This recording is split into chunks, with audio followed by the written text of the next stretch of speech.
One of the more interesting teams this year, I think, is the Pittsburgh Steelers because of all the things that the NFL has had to deal with when it comes to shortened offseason programs. I think the Steelers are a team that can either not be affected at all or be extremely affected by this. So let's talk about that.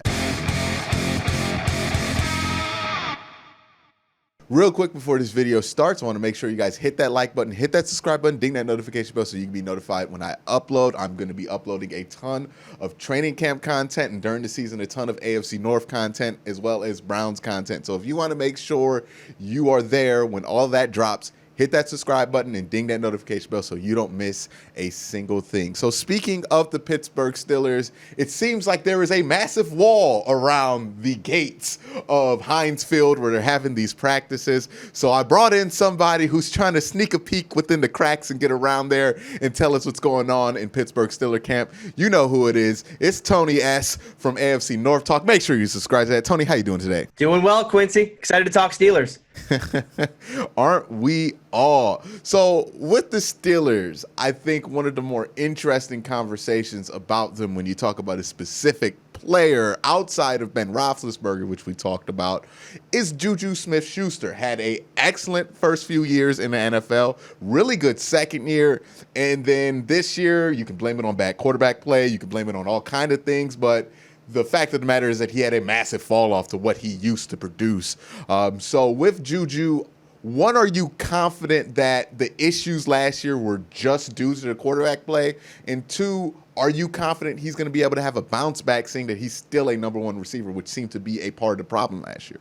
Yeah, no, it's a great question because, boy, look, go back a year ago and there were still the same questions asked about Juju. And this is a year where he was coming off of his career year, 1,400 yards that he had. And all the questions about Juju were not about can he repeat this or can he repeat this without Antonio Brown? Can he be a true number one in this Steelers offense? And look, he didn't prove that at all last year. Now, all the things you talked about, all of the question marks around whether or not Juju could be a number one did not get answered, and we can blame Ben Roethlisberger getting hurt. We can blame the fact that the offense had to play with Mason Rudolph and Duck Hodges, and the fact that James Conner spent a majority of the season injured, and so the running game really never got going. But that doesn't answer the question of, is Juju a number one receiver, right? You can say, well, all those things hindered him in proving it, but the question is still out there. I am confident that he's going to have a bounce back year. And by bounce back, I mean, I'm confident that he's going to have a significant increase over the 500 yards he had last year. I think he'll have much closer to 1,000. But, I think there are still big questions out there about whether or not this guy can truly lead a receiving corps. I'm a big believer in Deontay Johnson, who I think will be playing the X receiver role for the Steelers this year. The question with that, though, is whether or not he can get on the same page with Ben. I think Ben and Juju have already made the connection, so I'm confident there. But I still, like you, have plenty of open questions about Juju Smith-Schuster and his game as a number one receiver.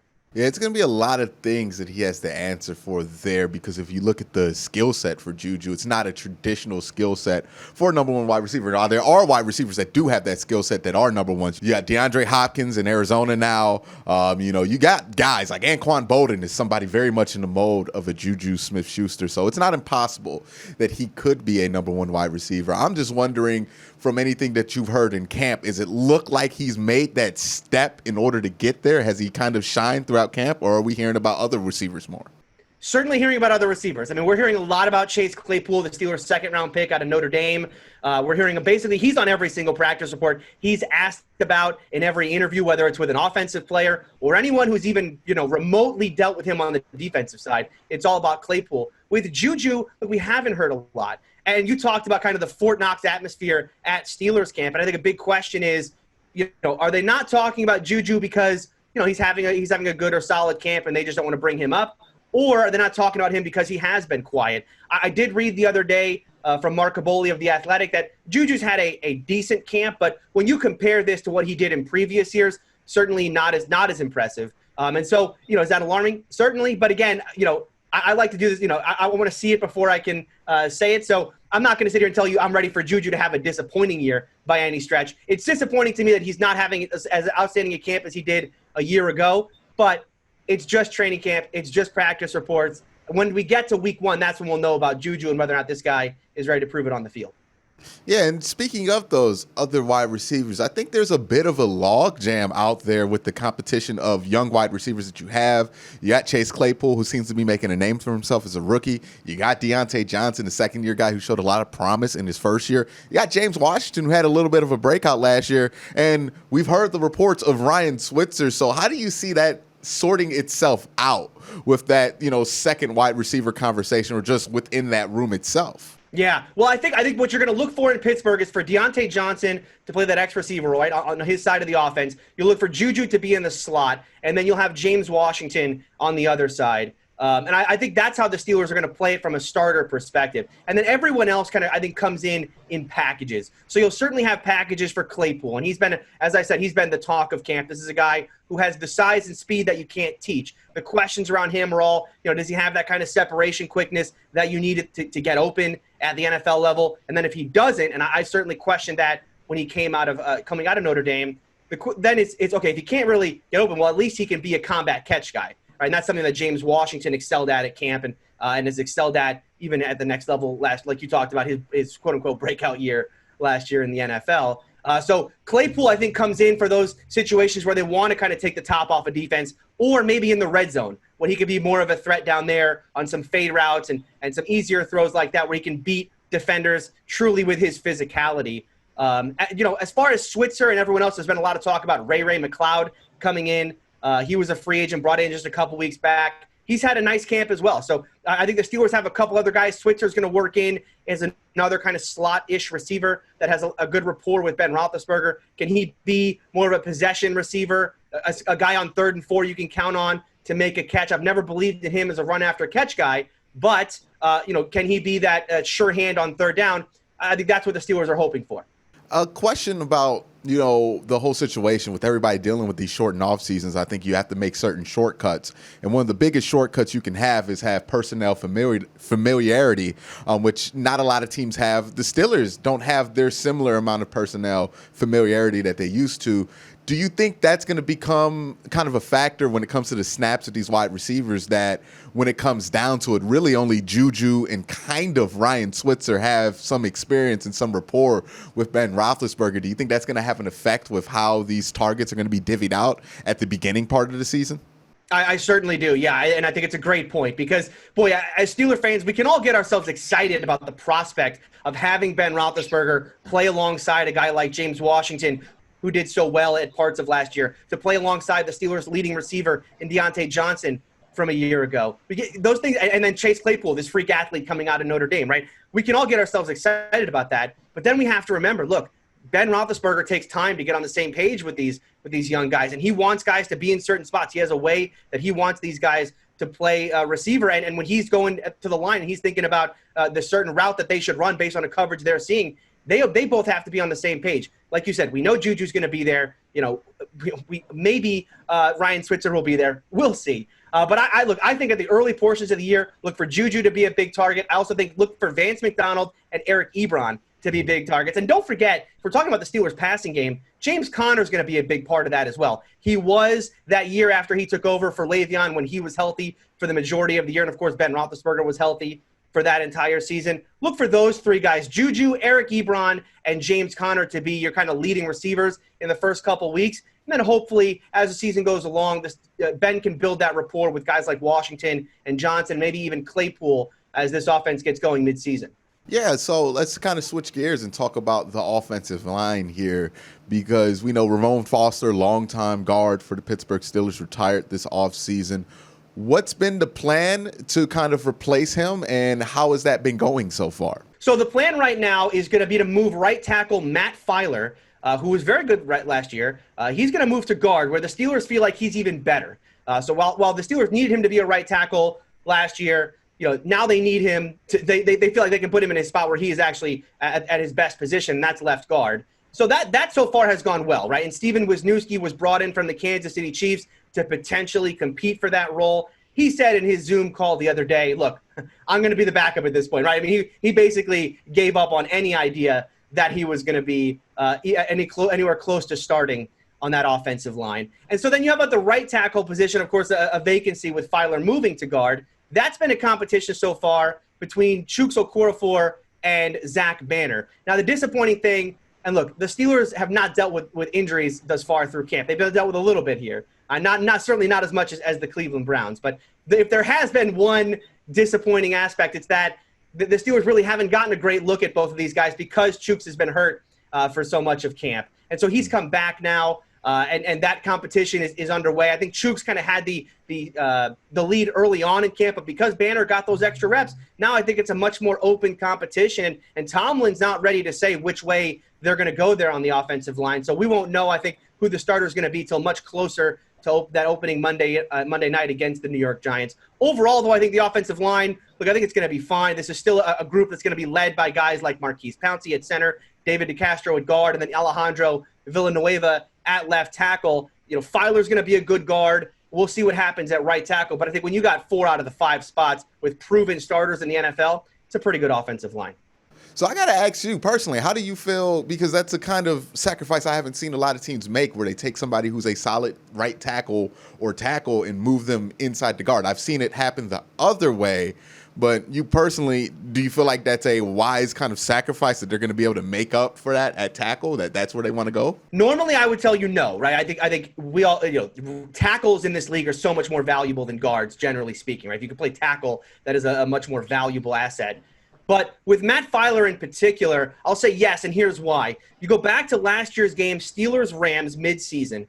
The Steelers were, of course, going to go up against Aaron Donald, the best interior pass rusher the NFL has to offer. And in that game, the Steelers felt like they needed to move Matt Filer to guard. I believe it was David DeCastro who was hurt that game. Maybe it was Ramon Foster. I'm going to forget which guard was hurt. But regardless, the Steelers had an opening at guard that they needed to fill. They had a guy in B.J. Finney who they liked a lot, and he had been kind of filling in at guard and center whenever any of those interior linemen went down.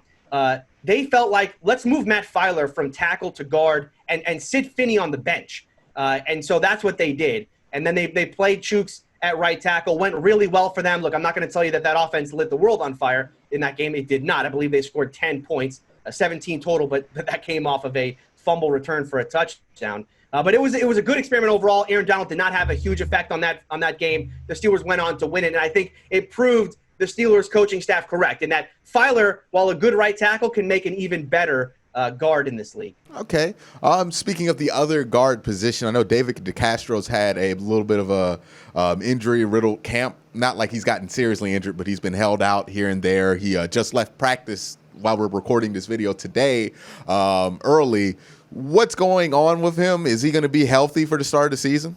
I think that's in question right now. Not really sure, because like you said, he's missed a bunch of camp, which is, look, and that's not atypical for Steelers players, especially veterans. If they have any, look, the way Mike Tomlin approaches training camp with these veteran guys, if you have any sort of nick going along the way, Tomlin is going to put you on the bench and wait for you to be 100%. He did the same thing with Vance McDonald a couple years ago, Morgan Burnett when he came in here. He just does not want to rush guys back. And I think when you talk about a season like this, with everything that's happened with no off season, and so are these guys really in football shape yet? I think he's being even more cautious with players like this. But boy, coming, for DeCastro to be back enough to practice and then go down immediately again, that's concerning for sure. And so I'm not sure if he's going to be ready for opening day. I haven't heard yet how severe the injury is going to be, but that would be a tough one. I mean, David DeCastro right now is the best offensive lineman the Steelers have. Marquise Pouncey is still playing at a high level, but David DeCastro is playing at, I would consider him, close to an all-pro level right now as a guard.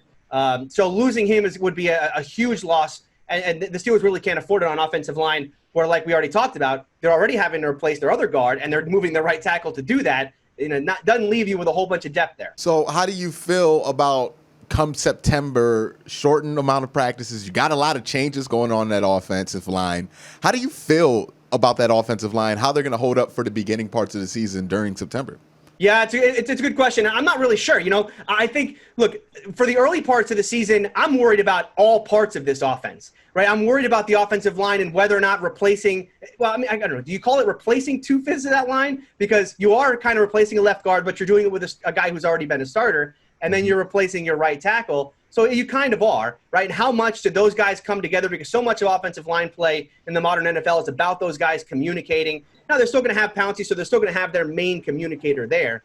But then, you go back further, right? I mean, Ben Roethlisberger getting on the same page with everybody and calling out protections and whatnot. I think the early part of the season is going to be really interesting. It's going to be interesting to watch around the NFL. And a team like the Steelers, you would think, with so many veterans around, with Ben, with Pouncey, with Villanueva, and if DeCastro can be healthy, they should be just fine. They should be at least, even if they have problems, it shouldn't be as bad as the rest of the NFL has it, who's maybe gone through a little more turnover this offseason. So I think I'll grade it like this. I'll grade it on a curve and say in a normal season, I'm worried. But for this offseason in particular, I'm not.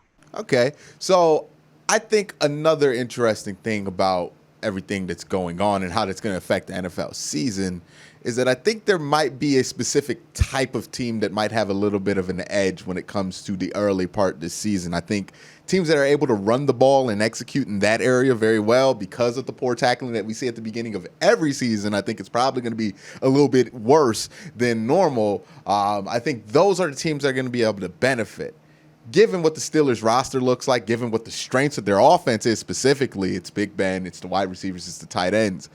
Do you have confidence that this is a team offensively that's built up to kind of hold up in this kind of a situation? Like, are they in a favorable spot?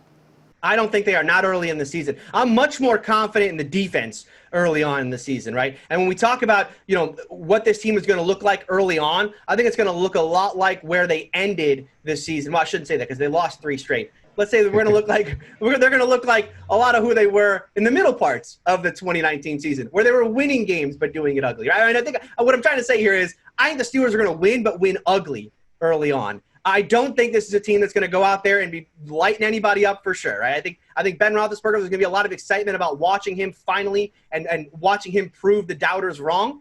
I just think he's going to prove the doubters wrong in like week 6 or 7 or 8. And early on, it's going to be the defense proving that, look, we haven't really lost anything here. We're still a very good defense playing at a very high level. And I think the defense is going to be way ahead of the offense. This is going to be a team that's winning games like 20-17 early on. Yes, I think the running game is going to be a big part of this team. But remember, this is a team that has James Conner, who can't stay healthy. Are they going to have to put him on a pitch count? Are they going to have to work Benny Snell into the offense? There's questions about that stuff, too, that I still need answered. When you flip the switch and you go to the defense, I don't have a lot of questions there, right? It's just about, hey, can you keep turning the ball over as much as you did last year? Because you did it a lot, and it was fantastic, and it's really going to help out this offense. So, I have a lot of questions about the offense early. Defense, though, I think can carry this team until the offense can get all on the same page.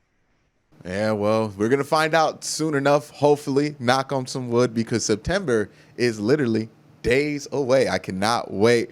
But again, if you want to check out more of me and Tony, make sure you subscribe to AFC North Talk on YouTube. We do live streams there. We're going to start Tuesdays pretty soon. This week will be our last Monday. And also, if you want more of Tony and you're a Steelers fan and you want to get onto that Locked On Steelers network, he does a Tuesday drop on Spotify for Locked On Steelers. You don't want to miss him there. Tony, any last words before you head out? Hey, listen, Quincy, first of all, thank you for having me on. Hope we can keep chatting on, of course, we're going to keep chatting on every Tuesday on AFC North Talk, but hopefully come back on here for Steelers, Browns a couple times this year, because those are going to be fun games this year. I hope the Browns, I always say this, I hope the Browns turn the corner, because I want Steelers-Browns to be a rivalry again. And certainly after what happened last year, the rivalry is back on, right? I mean, this is a real rivalry again. Yeah, it's got to be something. All right, guys, thank you guys for watching. Have a great day. And have a good night.